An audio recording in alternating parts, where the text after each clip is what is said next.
What is up, everybody? It's Ryan and Brian Talk Sports. And last week, Ryan was the one that was feeling under the weather. Now I am. So he's going to carry the show, which is probably for the best of everyone's interest. As always, presented by Pickett Sports. Ryan, and that is all I have for you. The rest of the show is all you, buddy. Okay, that's wonderful. Yeah, I ran my flu game last week. Even lost my voice at one point, so that was kind of awful. But yeah, it's Brian's turn to have his flu game. So yeah, we're gonna have a fun show here. And by flu game, I'm not even going to bet anything. I'm just going to listen to Ryan's bets and probably tail because I said in the pregame show that when we talk before we go live is that I find in my life if I'm having good days or good times in real life, my bets follow. But if bad things happen to me in real life, my bets make no sense. Like, could you imagine, taking someone's assist and they have 0 at half, like Jalen Brunson? That's the kind of stuff that happens when you're dying from inside out.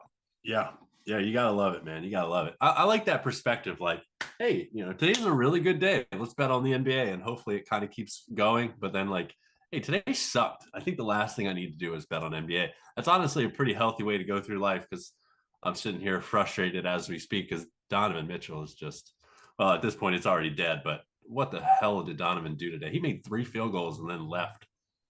That's just NBA for you. So I actually don't have NBA bets for tonight. Yeah, I thought today was gonna be a fun schedule at the NBA, being all day, and then it's only fun when you like you win, and when you lose, it kills your vibe. Like, you know what I mean? All day betting sounds fun until you lose the first one, and you're like, you know what? yeah, This is dumb as hell. This is so stupid. Who yeah, designed this? And then you just kind of go off the deep ends.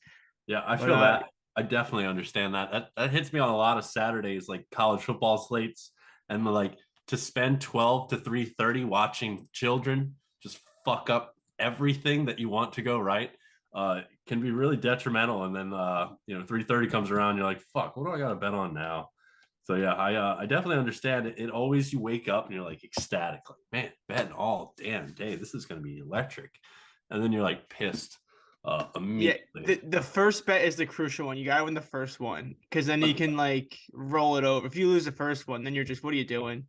You Yeah, know, a good example was yesterday. So like yesterday morning, I woke up, 7 probably. I was really excited. Just spent the next several hours super excited about 1 o'clock. My 1 o'clock play was Jalen Waddle over yards, which I know you too were I on. was also on. He Uh, dropped the first play, and I proceeded yeah, to jump off my balcony. So at 109, he dropped like I don't really know, maybe a 32, 33 yarder, bounced right off his hands so cleanly. And, I was excited for 6 hours. And then in 9 minutes, I was already done with this shit. So, yeah, yeah, that first betting is drop, I interesting. honestly, if Jalen Waddle caught that in stride, I think he cashes the over 46 and a half right then and there. He jumped for no Yep. reason. No reason. I took a screenshot of it, and I do have the Jalen Waddle drop. I want to print it out, and I want to put it on my wall back here as a reminder. If you can't tell, I have a new edition of my DeAndre Ayton sign there. Is that what that is? It's a DeAndre Ayton signed Puma poster, and I have the shoes coming in. So before he gets Nice. traded, I do have. It's non-Suns related. It's just a Puma release he did with his signature. So when he gets traded, it'll still hold weight because there's nothing about the Phoenix Suns on there. Interesting. Yeah, there you go. That's a smart way to do it. Yeah, which is funny enough. I don't have anything for NBA, but I thought we can cover it real quick. Yeah, I I mean, mean, there's a couple of looks I'm intrigued by. I probably will, in all reality, bet the Rockets Lakers. I may not necessarily live bet, but I may take a Suns Grizz prop while we're on here. But no promises. I will likely send something out into Discord for the Rockets Lakers later tonight. However, I do have several NFL plays. I'm pretty excited about tonight's game. well, I'll probably end up tailing you because I don't really have anything ever since I took. The worst part about betting at times is like the false hope where I took Justin Jefferson yesterday, and I took his over in yards, and I also side bet his catches, and his catches was at 7.5 at plus 110. And the reason It's going crazy. I didn't post that one because I lost because it moved too much and it got to negative money, and I didn't think it was worth posting. He had 5 catches in the first drive, and I'm like, well, over 7.5 seems pretty good right now. and then he had 2 targets like the entire rest of the game, and I was like, all right, yeah, let's not try to get the ball to probably what a premier 3 wide receiver in the entire league. Probably, definitely. And I lost. I think you can I will say compensate that. my rule of thumb is that if I'm losing a bet, I hope it loses the team the game. That's my thing. Like if you don't want to try to get Justin Jefferson involved, good. I'm glad you lost to the Giants. That's how I like to. That's how I like to look at things. Damn, Toby said he took James Cook. I posted him at 38.5. He was 39.5, I believe, on FanDuel. So he took the Yes. 39.5. Cook at halftime had 40. And he Yeah. had like 5 carries in the second half for -1 yard. Yikes, that is brutal. I did see some people. That is a brutal overall. I was sweating Take. bullets on that one, but thankfully it did cash. And Toby, I'm just so sorry. Yeah, that's. I will say that's another thing with the NFL. At times it can be really frustrating, but we're going to cover the 2 NBA games real quick before we talking about a game. I think this game should be great tonight for an NFL slate because besides the fact that betting wise for me haven't been great for the NFL games this weekend, they've been a hell of a thing to watch. They've been super fun to watch. These games have been incredible. That Jags game was, obviously that one kind of takes the cake, but good Lord, that game was ridiculous. That was the funniest part about me. If you didn't know, I died honestly on Saturday where I did like lose everything I've ever eaten in my entire life, and I thought I was actually gonna die. And I fell asleep. I passed out, like vomiting and just like dying overall to this 20. When I fell asleep, right, it was 27-0. And I woke up when the Jags had the ball in the final drive.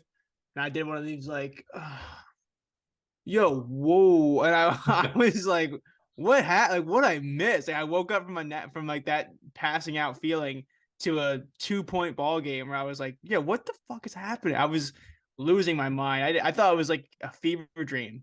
But yeah, Dougie P gets to face his old guy there. My man, I love Doug very, very, very much. He is that guy. So I was happy to see that happen for him. And I kind of like Trevor Lawrence. I'm kind of a believer. So when he threw 4 picks in the first half, I was like, man, maybe I shouldn't be. But I mean, I guess you could talk about poise. I mean, I'll give him credit. He didn't really seem rattled at all, which I mean, say what you want about the 4 picks, but it's a whole nother thing to come out the rest of the game and do what he did and end up winning is that's pretty incredible stuff for real. Yeah, I agree. We're still sitting here waiting on the starting lineups for the Phoenix game. Naturally, of course, because why would they be out 50 minutes in advance? Yeah. This game is one of those ones where it becomes a matter of, I know I always say I don't try to incorporate blowouts in this caps because you never know what's going to happen, but this Suns team recently, they've actually won some competitive games, but there's some games where they come out and it is the worst brand of basketball I think I've ever seen in my entire life. They have just, I mean, without Devin Booker, they have Chris Paul that's been out, and they don't have a bench where they don't have a primary ball handler when they're out. Like they have a bunch of guys. Yeah, they have a bunch of guys that just don't carry the ball well.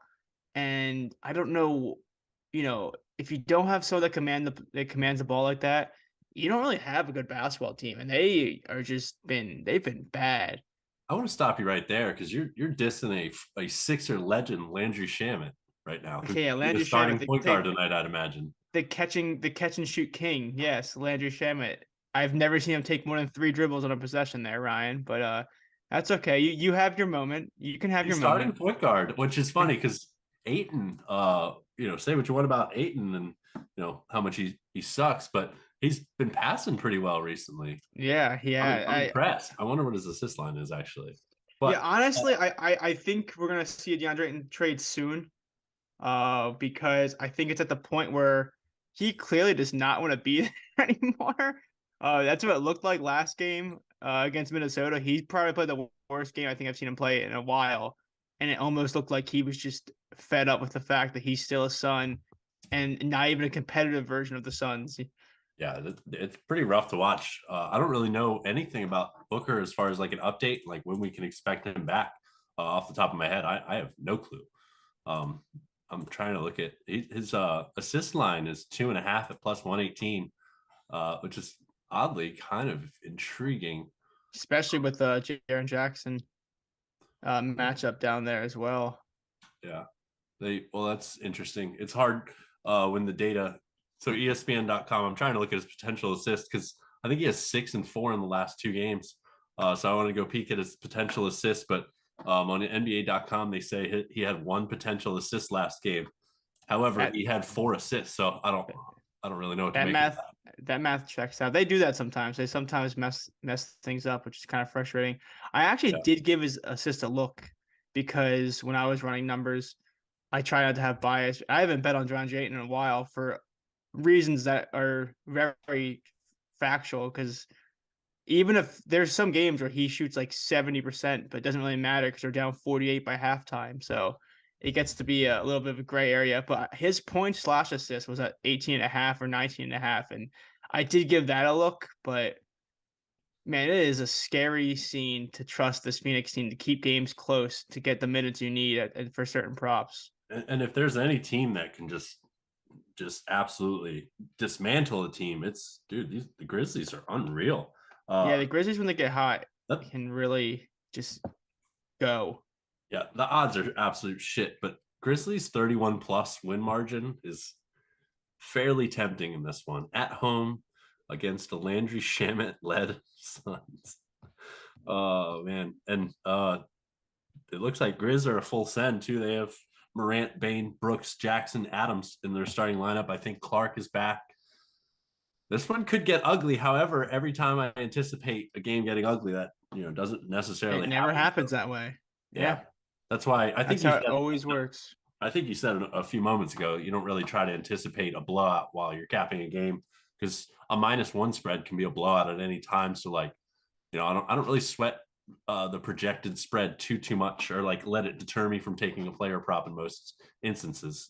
Um, this one might kind of be a little bit of an example of when I would, but I don't know. I'll be sifting through as we're talking on this show, seeing if I find anything.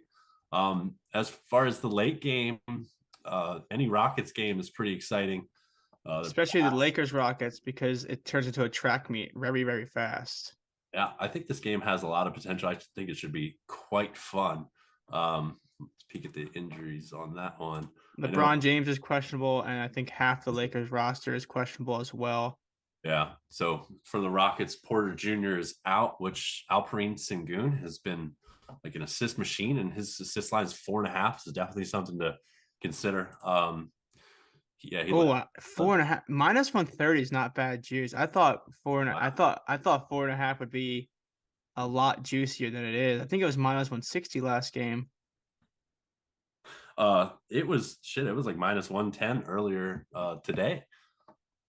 We're on LeBron Kareem points watch. That's a fact, man. He's getting close. He's questionable. Troy Brown's probable. Bum Pat Beverly is not on the injury report, but they'll be missing Reeves, Walker, and Davis, of course.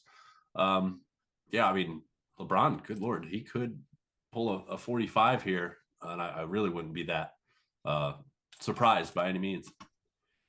Yeah, I like that a lot actually because if he does play, it is a back to back for them, and I think he's still a little. I think he's on the injury report too with anger management at Russell Westbrook after last night's final possession. I think he's Nice. still a little upset about that as well. Nice.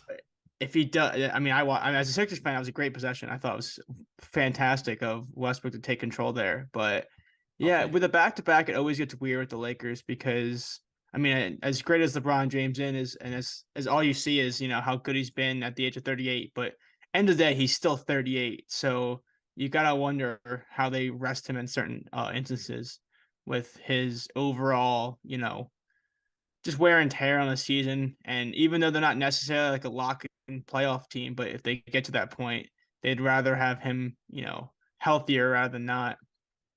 Yeah, it's hard Someone to says say. 38 is not old. It's 38 is not old, but in basketball years, it's pretty old in terms of, I mean, once you've been playing that long in the league, you gotta imagine your knees probably hate you a lot. Yeah, I would think so. I've had bad tendonitis in my knees just from playing when I was like 150 pounds. So like I couldn't imagine being 270 and just being able to handle workload. But he's been doing it a while and doesn't seem to really be slowing much. He may obliterate this scoring record when it's all said and done, because I mean he seems pretty set on playing with Bronny James. So that's I think still 2 years out. So I mean he may very well obliterate this record, and I'm not sure anybody in the league currently has a chance to break it. They talked to Luka. I guess Luka would be our number one candidate right now, but he said he'd rather go live on his farm back in Slovenia than play 20 years, which I respect. Yeah. We'll see how true that comes, but uh, interesting perspective for sure. Yeah, I mean, it's just one of those things too where I guess Braun gets the benefit of, going to the league a little bit earlier, but either way, 20 years is just a long time. So I'm concerned with Lakers props and back-to-backs because I just never know what to expect from that team in terms of who's going to be in, who's going to be out, and how it's going to look. But I did give Sengun a look too because even his points, assist, rebound line was 28 and a half, I saw. Yep. And this is a game where, I mean, as talented as he is, I mean, he's he looks like the next Joe Kick right there. He's been fantastic. No, he's really fun to watch. I think it's nice that people are finally starting to appreciate what he's doing and how well he's doing it. Yeah. So I will check out. I'm gonna line shop because that 4.5 assist line does seem very interesting. If I was gonna take something in that game, despite me hating assist props slash hating paying juice on them, that is a very tempting one to look into because that pace of that game should be wild. Yeah, And absolutely. neither of these teams really scare me to run off with the game, especially if LeBron James is going to be holding a cue most of the day. Yeah, I'm intrigued by what they'll price Westbrook's triple double at. Probably pretty poorly, but I'll definitely be keeping an eye. I mean, uh, he's just been. I got to give him his flowers, even though he did kind of blow the game last time. Well, he didn't blow the game, but he just blew that last shot. I got to give him his credit. I mean, he figured shit out in December, January. And he's actually found his niche. Now, granted, AD being out, I guess, kind of helped, but he was also kind of killing it before he got hurt. So, but anyway, yeah, I think his triple double will definitely be something but if it's like plus 350 or some nonsense, I might lay off, but we'll see. But yeah, no current plays on this NBA slate. Like I said, I'll be kind of flipping through. I may drop a Suns Grizz play at some point. Um, but not entirely sure just yet. I actually really like Brandon Clark in this game, and I think him to score 10 is kind of intriguing if you're like really desperate for a prop, which is. I like the confidence you had on that. That's how you know it's gonna work out. Yeah, if you're desperate to play something.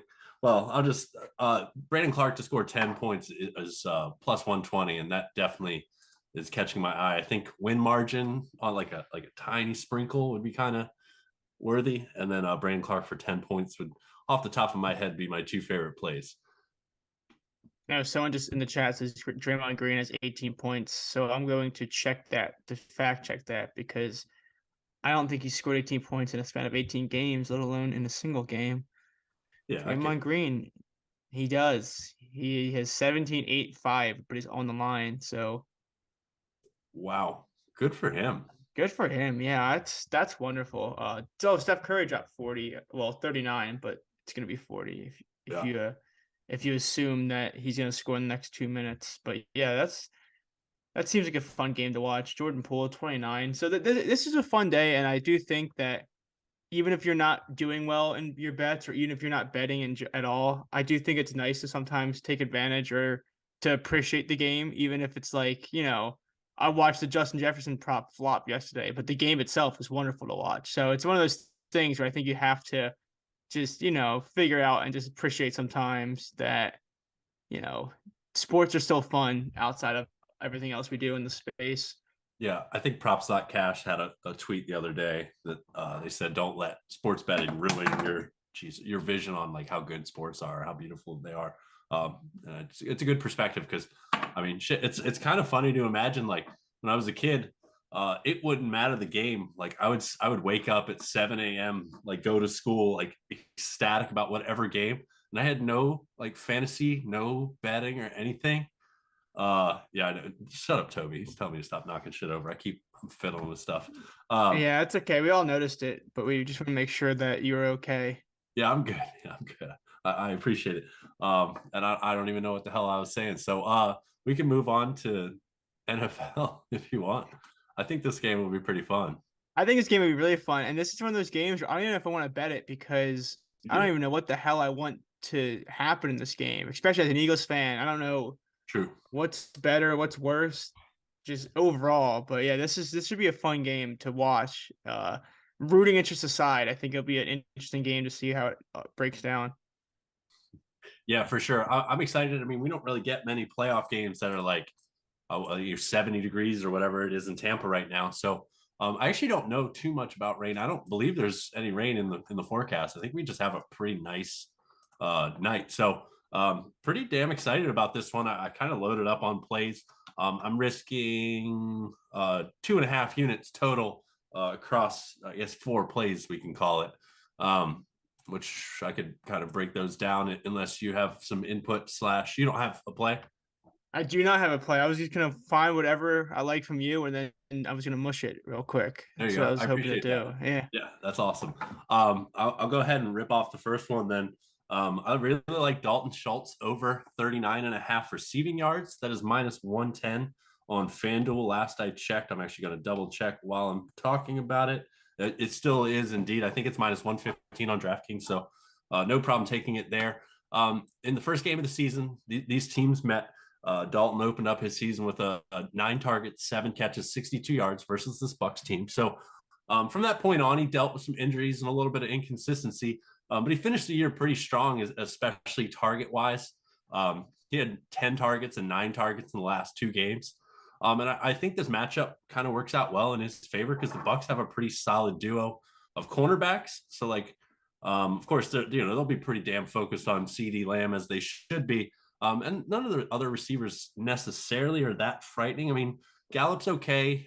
Noah Brown stepped up and had himself a pretty decent year for Noah Brown standards, but they're not that frightening. So I think a lot of attention is brought to CeeDee Lamb and try to limit him through the air, which in theory hopefully should open up some nice lanes for Dalton Schultz. The Bucks are a pretty decent matchup. They allow 4.9 receptions and 50.6 yards a game to tight ends. And then one thing that I thought was at least worth noting is last year Dallas played 1 game in the postseason, and Dak really relied heavily on Dalton Schultz. So he clearly has that trust in him. He threw to him 8 times. Dalton caught 7 for 89 yards in a really tough matchup versus San Fran. So the history is there as far as the trust in the postseason. And I really liked how he ended this season on a I guess a semi high note. I mean, they got slaughtered by the Commanders on more so like a personal high note where he was really involved in the offense. He took on a large target share at the end of the year, and kind of hoping slash anticipating we see something similar tonight. And at the end of the day, 40 yards isn't much, so all I'm asking is 40.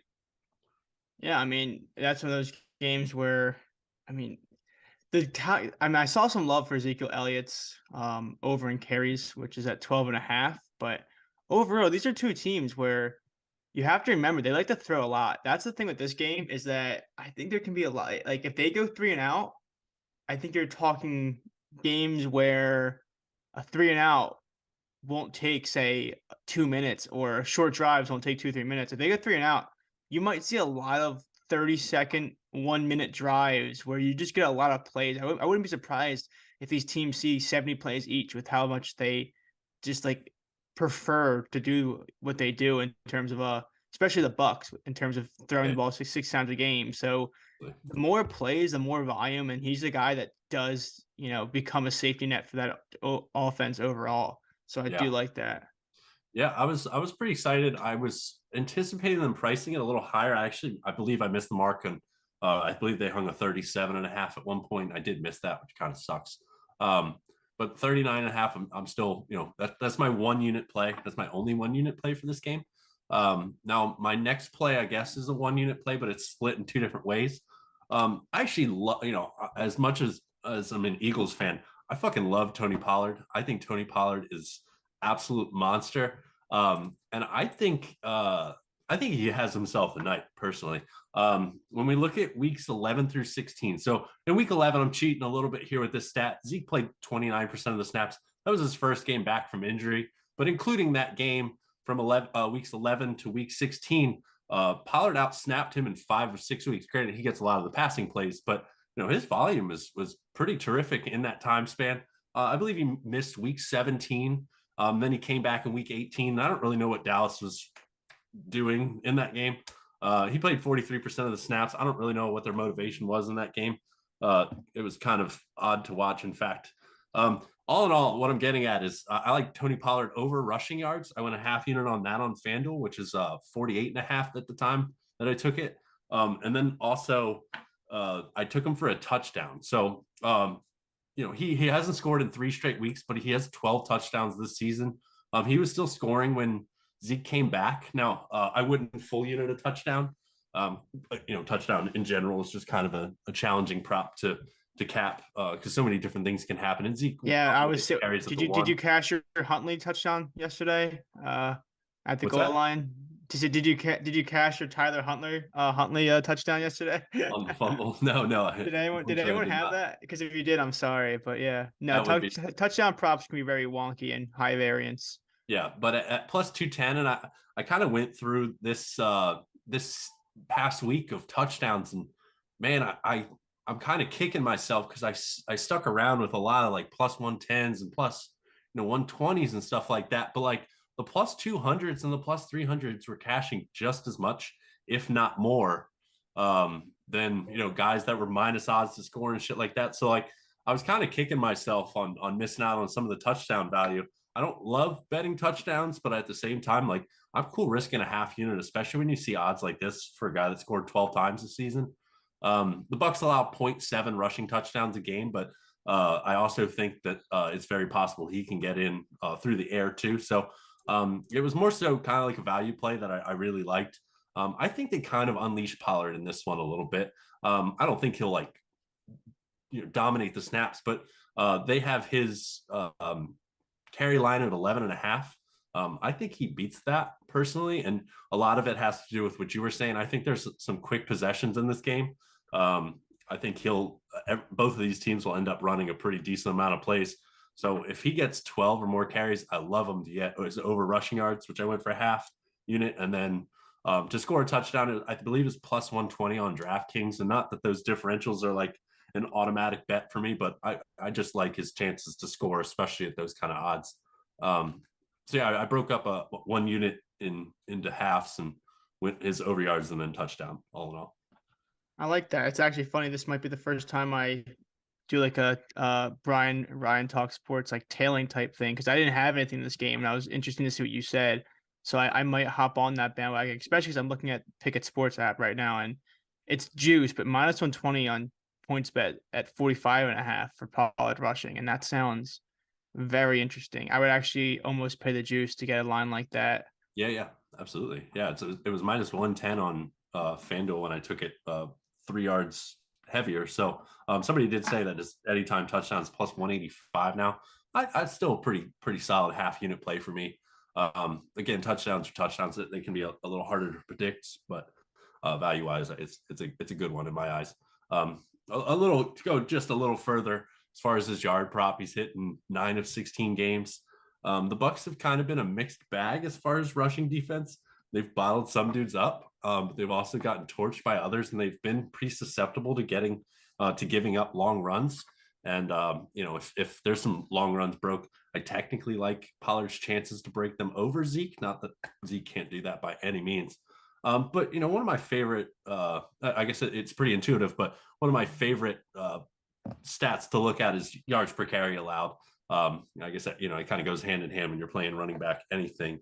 But they allow 4.5 on the season, which is actually a little closer to like average as far as the league is concerned. But like that's enough for me to go ahead and send this pretty confidently. Like 4.5 is, that's not scaring anybody away. I mean, Tennessee is giving up like 3.1. Anybody below 4 for the season is almost definitely going to scare me the hell away.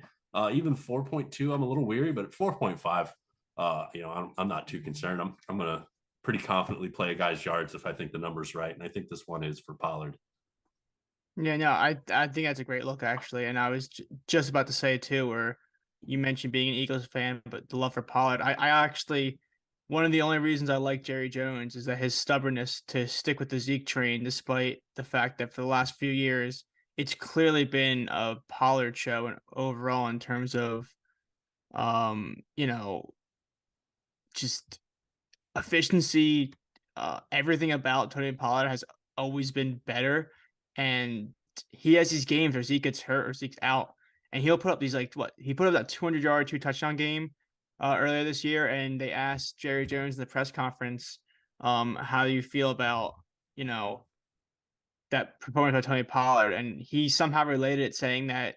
Oh, in the similar situation, we think Zeke would put the same effort and same production into, and I was like, dude, why are why are you so hell bent on sticking to this contract? But yeah, it's one of those things where Tony Pollard, despite being a change of pace back, he makes the most of every single touch he gets in every single game. So I'm actually shocked you brought it up. 11.5 is a really high carry line. That's gotta be the highest it's been all year for him. I'm sure. Yeah, yeah. I mean, probably with Zeke in. Let me double check it real quick. I haven't checked in a while. Um, yeah, 11 and a half minus 114 on FanDuel. I don't know what DraftKings has it at, but yeah, if he gets 12 carries, I like his chances that one of these runs is a 20-yarder and ends up pretty easily hitting this over. I want to say this has ladder potential, but the split between him and Zeke would It's kind of never make me fun. weary. Yeah, it would make me weary. We'll probably see 48 to 52% of the snaps and a little less than 50% of the carries for Pollard at the end of the day, which is perfectly fine for a 48 and a half line. I still think that's plenty usage to get it done. I like that. Yeah, that actually might be something I'll hop on to. Whether I post it or not, I will probably tell that I like Tony Pollard a lot in this game, and it's always interesting because it's hard to know what running backs take a split on, but that's why yeah, the reason is why everyone knows the most predominant game script is Cowboys is a route and they don't trust Zach. Yeah, I mean Dak. I do think I know it's Tom Brady. You can't bet against Tom Brady. That's like the rule, but I do lean the Cowboys in this one because you take Tom Brady out of the equation, and I know it's Tom Brady. I'm not like putting any ill will on his name because he is, TB12, Tom Brady, whatever you want to call him. He is that guy. But you look at this team as a whole. If there was no Tom Brady, say if it was like another quarterback in the same realm of Tom Brady currently, not all time, I don't see this being close to a 3.5 or 3 point or 2.5 spread. Because not saying Tom Brady isn't one of the best of all time, but imagine if it was someone like at his current level where he's kind of been up and down this year. This Yeah, is probably a 6.5 point spread. that's a good point. It's very possible. They kind of sucked, towards the end of the year. In all honesty, I mean, to say it light or to not say it lightly, they kind of sucked. I mean, they especially can't really score in the red zone. So, and there wasn't really anything to get too positive about. Like as the season went on, like there wasn't much there. I mean, he throws 75 times a game. So, I mean, I guess that's okay. I I mean, they're guess not even that effective when they do it. But I don't know. I see what you're saying there for sure. I'm gonna kind of hope that Dallas chokes horribly on this one personally, and I'm sure you will too. Um, but yeah, I definitely see what you're getting at. That's a 3.5 is kind of interesting in the spot. I mean, also them being home is of course quite a significant portion of this as well. But we'll see, man. I don't really have a play on the spread, but it's definitely one that will be very interesting to see how it unfolds. As far as one more prop, I do have that. Um, and this one's everyone's waiting for it. Everyone was talking about how they're waiting for you to go to it. oh, is that right? All right. So, Um, Wait, before you get to that, I just want to point out yep. that to prove why I don't bet when I'm not feeling good or whatever, I did use my DraftKings, but DraftKings has like live boost today. Yeah. I used it on my live NBA boost on Brunson's under in points live, and it just went to overtime. Nice. So he has 24. I took under 28.5 at plus 150 with the boost, and it went to overtime. I was like, oh, at least this is gonna win. This is be a nice thing to have. Nope. That's awesome. Yeah. Isn't overtime the overtime in any sport is awesome until you have an under where it's like, like if you win a bet in overtime, people are always like, let's go, et cetera, et cetera. They don't really mention it. But if you lose in overtime, you're about to like shoot everybody in the room. Like you're gonna lose your mind. Yeah, that's pure pain for sure. No Yeah. question about it. But yeah, go to your play. I'm sorry. I It's just got okay. the I just got the update that ping that said it was supposed to say final score. Instead it said end of fourth. So I was like, of course. You gotta love it. I want to go ahead before I even get my play out. I think these live corner markets are so fucking awesome. Have you touched any of them? I took Hawkinson with JD yesterday, but have you messed with these at all? You know what I'm talking about? The live what? I missed what you said. The live quarter markets. So like Tony Oh Pollard, yeah, yeah. 20 rushing yards in quarter one. These things have been fun as shit. I've been The other ones people like are the catch a pass. People like those a lot. Yeah, I'm one of one on those bets all time on 100 Wow. pro in week 3 or 4. And I'm going to go ahead and retire one for one on those. All right, so under the popular tab on FanDuel, this is a FanDuel only. Hopefully that doesn't hurt anybody's feelings. The game specials and then the dot featured is where you'll find it, and it's Chris Godwin 25 receiving yards in each half. This one was it was super surprising to me. It's plus 195. So this one, part of this is it's kind of a fun prop. It's definitely going to be one to keep you really engaged in the game. It's I've played a couple of these over the past couple of weeks and actually had a good amount of success. I think the value here is pretty fucking awesome. His receiving prop, I believe, is set at 65 and a half for the full game. Now, granted, obviously, we have specifics that we need in each half that makes it a little riskier, but at plus 195, I was happy to take my shot. This man has 142 targets in 15 games. Tom Brady throws 78 times a game. So, like, I don't have like a full on breakdown of why I love this play. This is more so it's fun to do. B, it's a half unit play. I wouldn't say crush it, but with the kind of targets that Godwin gets, somebody just mentioned Godwin is drawing rookie coverage tonight too. He plays pretty much exclusively out of the slot. I believe he's fourth in slot snaps this season in the NFL. So like, he's going to be there. He's going to be open. He's going to get targeted. And 25 is not much. I mean, I think on FanDuel, I believe they have his catch or I guess his reception prop at 7.5. Last I checked, it might have gone down to a juice 6.5. It did. But I mean, if we're looking at a guy that's going to get 3-4 catches a half, and then we get plus 195 for a prop like this, I'll happily risk a half unit on that one. So, like I said, it's a fun one.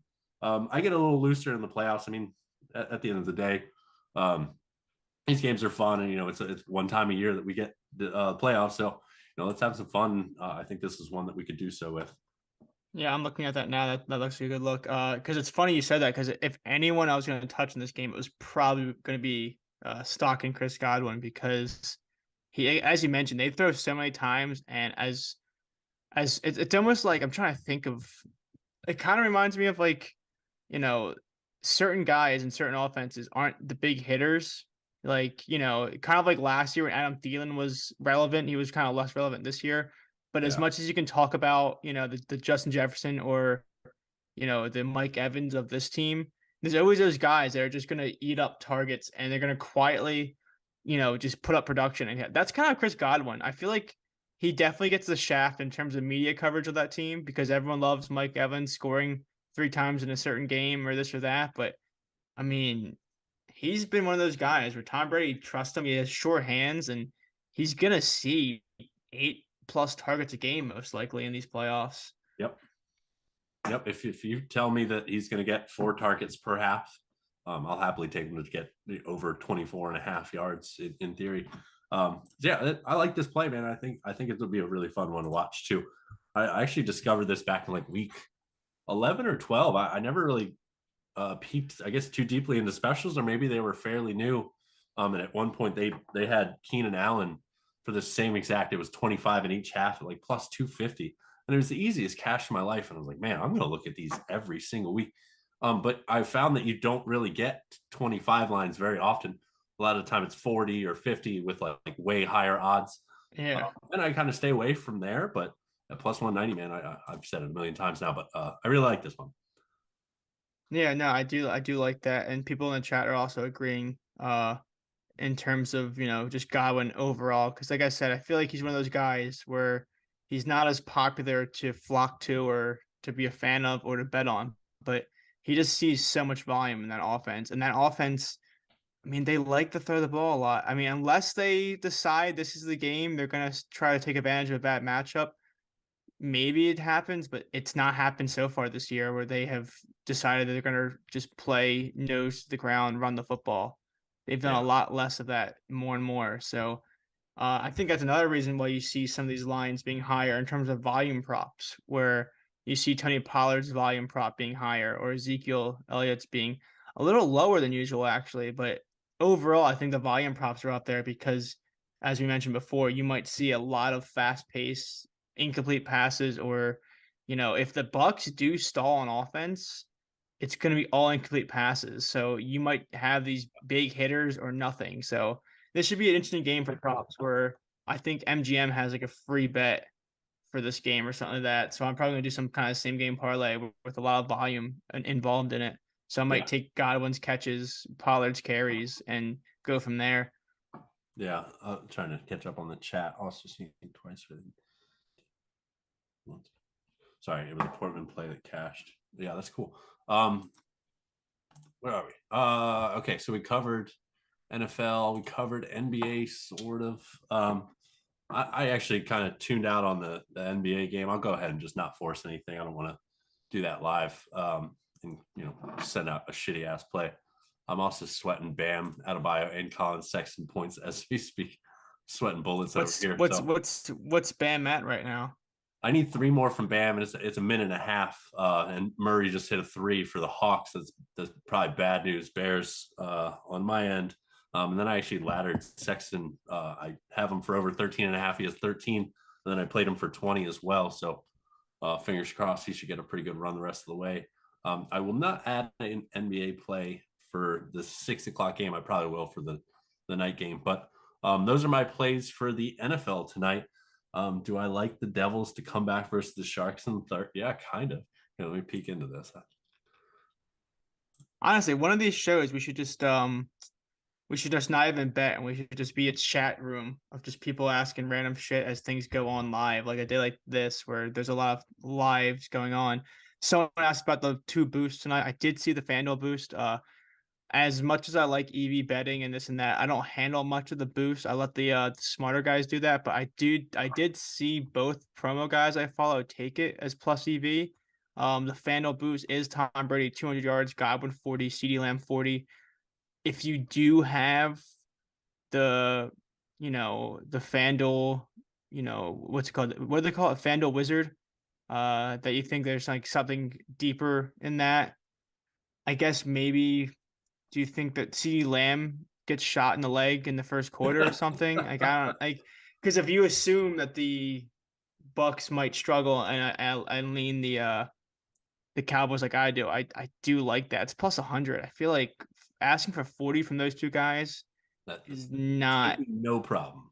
you would think. But then again, yesterday was Joe Burrow 225 and a win, and he Yeah. ended at 210, and I actually took that, and I was feeling good about it because even if even if the Ravens scored that last possession, I was thinking, okay, they'll come back and tie it.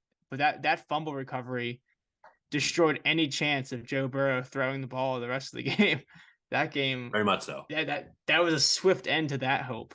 Man, I was cheering hard for Huntley to score that one. I was a little heartbroken when they ended up having that 98-yard return, which is that's the funny thing about betting. That whole time running back, like from a sports fan perspective, it's like, wow, what a legendary play this is. Like what a But like everybody memorable else is play. like, shit. This whole time I'm like, God damn it, man. See, I will There's say my this, bet. that's the difference between appreciating sports sometimes for how it is and like being betting. Like that's like saying imagine if you took LeBron James like over 30 and a half and he scored like 25, 10, 10 and like triple double and hit a game winner. You'll see gambling Guys Twitter be like suck. LeBron James is a bum. He fucking like you'll see all that from the the gambling Twitter. Betting's funny, man. It's interesting. Despite the I'm fact he so just put on a guilty. master class. Yeah, in that Giants Vikings game, I've seen it mentioned several times in the chat. Barkley, I had Barkley rushing yards too, guys. I feel that pain. This man had 2 carries for 44 fucking yards, and then I think he had 9 yards the rest of the game. That one Well, is Vanilla Mike Vick took over. I'm sorry you had to see that. Vanilla yeah, I Mike. mean, I'll tip my cap, and I heavily considered Jones, and I'm sad. I'm sad now in hindsight that I went the other direction. Ended up being such an easy cash for Danny Dimes, and dude, more power to him. I have never for a moment believed in this guy, but man, that was, I mean, that was a baller performance. Like that was like a no fluke. Like, oh shit, this guy's perhaps kind of nasty. Like, I, like I he Michael, yeah, dude, he was he's incredible. yeah. I will say this that I think sometimes guys are just better when people accept who they are. And by what I mean by that is, have you seen sometimes like Justin Fields this year, where the Bears kind of last year were trying to make him into the skilled passer, and this year they're like, yeah, this guy, this is what he does well. So let's make sure he does this well. Or like Danny Dimes, the same thing. Yesterday, they really relied on some, design runs to get him into space, and Yeah. he was in a scramble first mentality. Not saying he didn't throw some good balls, but like he used his legs. And I know long term you don't want to do that for everybody for health reasons, but sometimes you have to accept that this guy at the heart of it is a mobile quarterback, and we can use that in our offense. Not saying Barkley should have been snubbed out of whatever that was, but overall he just looked good. Yeah, for sure. Yeah, and he was just, man, I was so frustrated in the second half. I mean, I don't really know how many carries Barkley had in the second half, but it was not many. I mean, they had a lot of plays, so um, it was incredible to watch, especially after such a fast start. He rattles off 28 in his first carry, and you're like, this is great. Then he rattles off 16 his second carry, Yeah, and then it's like does nothing for the next 50 minutes. It's like, whoa! And McAfee just arrived, so that's exciting. Um, yeah, it's yeah, like it's like it's like what do you Matt. call it? It's like what do you call it? It's like Justin Jefferson 5 catches in the first drive, and you're like, oh, I need 3 more the rest of the game. I haven't brought this up, but I was on Jefferson too. They literally in the last 50 minutes of the game, I went back and looked because I was pissed. Jefferson and Barkley combined for 19 yards the last 50 minutes of I the didn't. Like I said, I was dying all weekend. I was not aware you were on Jefferson. That was frustrating for everybody. yeah, And pain. I'll say this because I get that they bracketed him, and I'm okay with that. But the reason that was getting me upset is that they were doing all these negative yard screens to Cook and some other guys to try to get them involved. They never ran one quick hitter to Jefferson. Like, you know what I mean? Like, sometimes if your star player is getting burnt, like beat downfield, you'll try to get like the ball in his hand one way or the other. And they didn't even attempt to get Jefferson a touch, like a quick Not really. screen or like to get him a slant play or something that he does so well with. The only targets he got in the second half was like 30 yards down the field. And that's not a way to get a guy going. No, not really. They were like they it seemed like they overcompensated because it was open the whole first. I mean, half the first quarter, and they were just peppering him with targets. But it was 7 yards here, 5 yards here, and so on and so forth. Then I guess, I don't know, maybe they just try to get too fancy with it and try to catch bombs. But like you said, I mean, man, he could have been such a bigger part of that game. But there you go. Talk me out of my Bucks money line tonight. Mike McCarthy sucks. Yeah, I was gonna say that's not how that works, Tone Stamp, but you picked up on it. We actually still have a full segment to do before we go. We have 8 minutes, so Yeah, so let's roll. McAfee wants to give us a whole breakdown, but um to talk about the Bucks money line, we actually were talking about, besides Tom Brady, do you really trust anything on that Buccaneers team? Because I mean, I so this sounds bad where I'm not trying to talk down to Tom Brady. That's not all I'm doing. I'm just saying that I feel like he is the only reason this spread is as close as it is. Like if it's like saying, I mean, the Bucks were what? They were down 14 to the Panthers. There was a chance that Baker Mayfield's like old team was gonna, sneak its way to the playoffs. Like they were that close. to making the playoffs over the Bucks. See, and like that's what I Yeah. mean about the Bucks overall. They were a split second play from not making the playoffs, and now they're 2-point underdogs on the road. Yeah. Yeah, it's definitely very interesting. Do you have Pickett pulled up? I do. Also, if As anyone do was I. wondering, if you did have Brunson under 25.5 points, he did score 26 exactly in overtime. I know Shu and Betts took under 25.5, and he was just texting me saying that he's going to jump off a bridge. So if you are in Yeah. that boat, Brunson did go over in overtime. Damn. But selfishly, he did not go over the 28.5 it took live. So could be worse for some people. So I do have Pick It Up. The first Pickett popular play bet by a wide margin is Tom Brady. Hold on. Before we go any further, his most bet, is it touchdown? I would hope not. It might be. Oh, I would imagine it's because of the DraftKings boost. Probably, but They let's have him over see. 1.5 passing touchdowns. Yeah, it's boosted. So let me see. I can't actually open some of. Let me see. What are the picks? They're actually not showing the picks. Yeah, no, I'm having trouble myself here. Wow. So Hmm. you know what? It's president. It's MLK Day. So no one's probably in the office for Pickett. That's what it is, man. It's all broken now. Yeah, actually, the app is kind of glitching, which is great for when you do a segment on the show. But um, I do think it's Well, interesting because it's probably a lot of the boost, and a lot sure. of it is probably anytime touchdown scorer.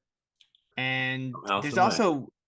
there's also one of the reasons you probably bet a lot on this app too is there's boost on I think Bet 365. I think there's one on Caesars, one on FanDuel, and one on DraftKings. So any boost that has him involved in it will put the bets under him. So that's probably a large part of it.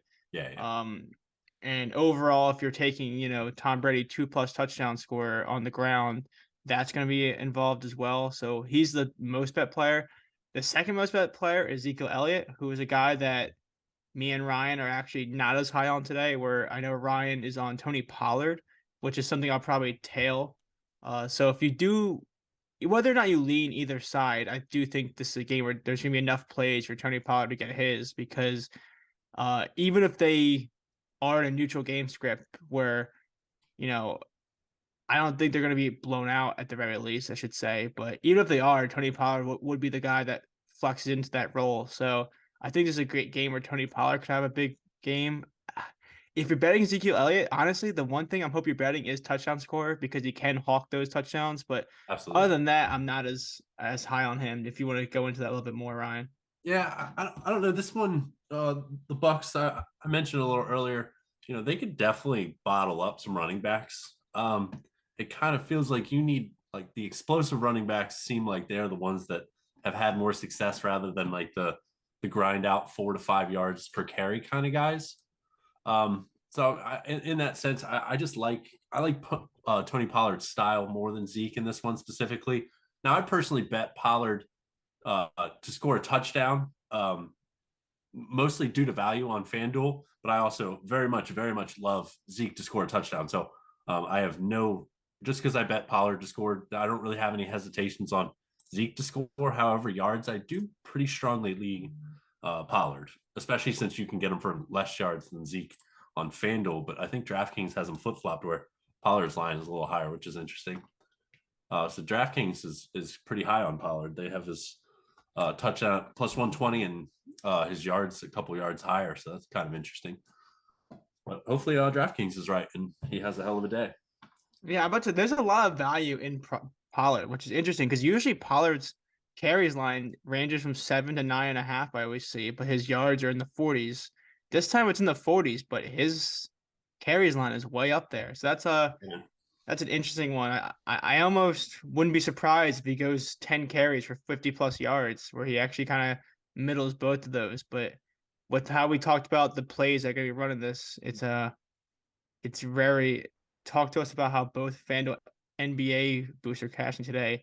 What Did they already cash or are they on a did they pace or what do they we? might have already cashed because wasn't one of them Mitchell? Oh, you know what? It was Mitchell. Uh, Curry, Brunson, Curry to all score 75 combined. both So cash. just because Mitchell did nothing, Curry dropped 40 and Brunson at 26. So Yeah, yeah. I mean, I need to get better about looking.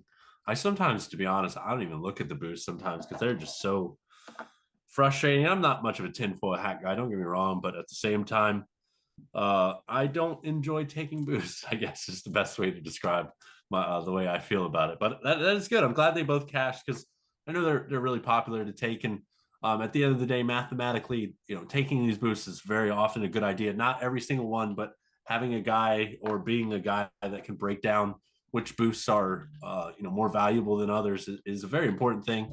Toasty Penguin in our Discord does a phenomenal job of breaking those down. And if you followed the ones that he suggested, you'd be up. You'd be chilling with Jeff Bezos on a yacht somewhere right now. So, with that said, I don't like betting boosts that much, but I mean, when the math is there, it's silly to not take it, even if sometimes they result in bad beats here and there. Um, with that said, Tom Brady is boosted at 1.5 touchdowns. I'd be really intrigued to see what they had to say about that because that doesn't really feel like great value to me. But I guess it is because apparently yeah, a lot of people are on it. so we'll close out the show because we did talk about the pick of popular players a little bit, but I will say not taking either side, but sometimes I feel like the boost, despite having good value, are also one of those things where they can almost like an outcome or have an outcome in their head and boost it like almost like remember when Justin Herbert like is boosted for like one touchdown. And it's like, yeah, that's gonna hit, but the matchup was also like the worst matchup you could have given him with the Broncos. Or sometimes you'll see a guy coming off injury boosted, and it's like, oh, that's great line based off this, but et cetera, et cetera. So it's like it almost gets you a little weary where all the books are boosting Tom Brady props. They're boosting, I saw Dak interception, and I saw some Bucks money line overall like boost, I think on one of the secondary books. So it does make you do a double take when you see all the books almost together boosting things that will make you think that it's going to be one way or the other to the Bucks or Tom Brady going off. So that Yeah, makes you a little bit wary where if you trust or if you're a Bucks backer, it does make you, I would think, a little weary that every book is giving great odds on your side. But that's just how I look at things sometimes because not often does every single book agree on something. yeah, and yeah. Giannis boosted 25 earlier in the season. There was Clay and Steph combined for 45 the other night was so it felt so criminal. Like I always sit here and say like I'm not tinfoil hat. I believe in boost, at least to a certain extent, but like some are so fucking ridiculous, and that one was bad. Giannis boosted 25. The enhanced boost. Those are the ones. If I'm gonna put on a tinfoil hat, it's definitely because of the enhanced boost and how many times they've gotten fucked on those things Yeah, before. Like, and here's a boost. You can bet 200 on that. No worries. to close out on this too, the FanDuel has a boost, I think, for each team tonight just to rush for a touchdown. Each team to have a rushing touchdown at plus 370, I believe. But if you go to DraftKings, it's plus 400 for that same prop. So that's the other thing in To terms of rush and pass for a touchdown. no, just both teams. Yeah, no, yeah, for Cowboys and Bucks to each rush and pass for touchdown. So one of each. 400 on DK. Yeah, so it's one of each. So, Nice. but it's better odds on DraftKings. So just because FanDuel says plus 270 and they slash it and they put better odds, you can sometimes find better books, better odds on different books. So For sure. that's another thing to look at with boost. But I think that's all we have today. It's been a weird scheduling day in terms of every game was early. Hopefully people had a good day overall, whether it was betting or just in general. But there is a Yeah. fun game tonight, and I'm excited for the game. I'm also excited for the Sengun triple double later on with There you go. Prince and Sengun. There you go. I'll go ahead and real quick. I'll rattle back through my plays. My only 1 unit play is Dalton Schultz over 39.5 receiving on FanDuel. I have 2 half unit plays, both on Tony Pollard I took his over rushing yards on FanDuel, and then I took him to score a touchdown on FanDuel, half unit on each.